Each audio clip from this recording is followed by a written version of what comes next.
The Galactic Concordance had observed Earth for centuries, quietly, clinically. From their orbital vantage, the xenobiologists of the Velnari hegemony catalogued humanity as Homo sapiens, tool users, social, emotionally volatile, and dangerously curious. But it wasn't until the First Contact War, when human ships, cobbled together from repurposed cargo haulers and jury-rigged missile platforms, annihilated a Velnari scout fleet 10 times their size, that the galaxy truly understood. Humans weren't just intelligent. They were apex predators wrapped in civility. Yet even among humans, one subgroup stood out like a supernova in a sea of candlelight: the Americans. It began with the Battle of Proxima Outpost. The Velnari, proud and ancient, had assumed Earth's fractured nations would crumble under pressure.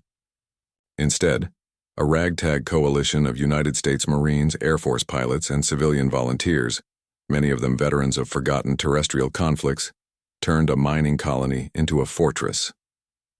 They didn't just hold the line, they counterattacked with a ferocity that defied logic. They used drones made from pizza delivery bots, hacked alien comms using TikTok algorithms, and launched a final assault set to the distorted bass line of a 20th century rock anthem. The Velnari High Command reviewed the footage in stunned silence. One general whispered, "They fought." For fun? News spread across the spiral arm.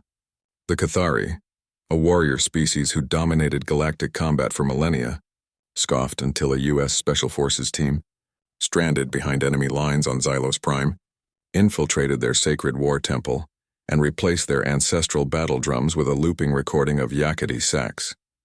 The Cathari, humiliated and enraged, demanded a formal duel. The Americans showed up in mismatched fatigues chewing gum, and won using nothing but rubber bands, duct tape, and psychological warfare involving memes projected onto the moon. The galaxy began to change its taxonomy. Humans were no longer classified as Homo sapiens. In official concordance records, they became Homo bellator americanus, the American warrior human. What made them so fearsome wasn't just their technology, though their ability to turn a toaster into a plasma cannon was legendary. It was their culture. While other species trained for decades in rigid martial traditions, Americans trained by playing video games, arguing on internet forums, and surviving high school cafeterias. They thrived in chaos. They weaponized irony. They turned retreats into tactical repositioning, and defeats into viral content that rallied entire sectors when the dreadnought, Eternal Silence, a biomechanical leviathan, controlled by the hive mind Zorvax, descended upon the Andromeda Relay. Every species in the Concordance prepared for extinction. The Zorvax consumed civilizations not for resources but for sport. Their ships screamed as they flew, broadcasting the final thoughts of conquered worlds. The Concordance Council convened an emergency session.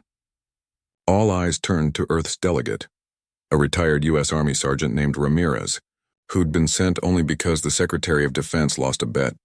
"We got this," Ramirez said, sipping coffee from a mug that read, "I survived my mother-in-law." Within 72 hours, Task Force Liberty, a coalition of American-led human units, deployed. They didn't bring dreadnoughts. They brought modified SpaceX starships retrofitted with microwave emitters, AI-driven drone swarms trained on Call of Duty simulations, and a single nuclear-tipped ICBM painted like a bald eagle. The battle lasted 6 minutes. The Americans didn't just destroy the Eternal Silence. They hijacked its neural core, uploaded a corrupted version of The Office, US version, and broadcast it across Zorvax-controlled space. Entire hive clusters short-circuited from narrative whiplash.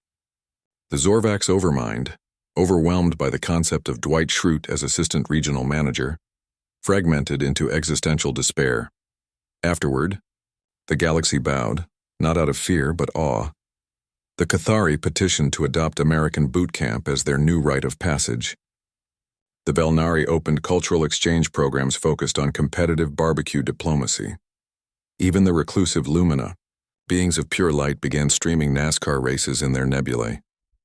Back on Earth, in a dusty garage in Texas, a teenager named Jake welded scrap metal into a new kind of railgun while listening to a podcast about the Peloponnesian War. He didn't know he was part of a legacy that had reshaped the cosmos. He just wanted to win the county science fair. But the galaxy knew. For when the stars trembled, it wasn't the empires of old that answered. It was the nation that turned freedom into a verb, chaos into strategy, and cheeseburgers into morale boosters. The Americans didn't seek to rule the galaxy. They simply refused to let anyone else ruin their Tuesday. And so, in every quadrant, a new truth echoed through the void. Don't mess with Earth, especially if they're having a sale on ammo.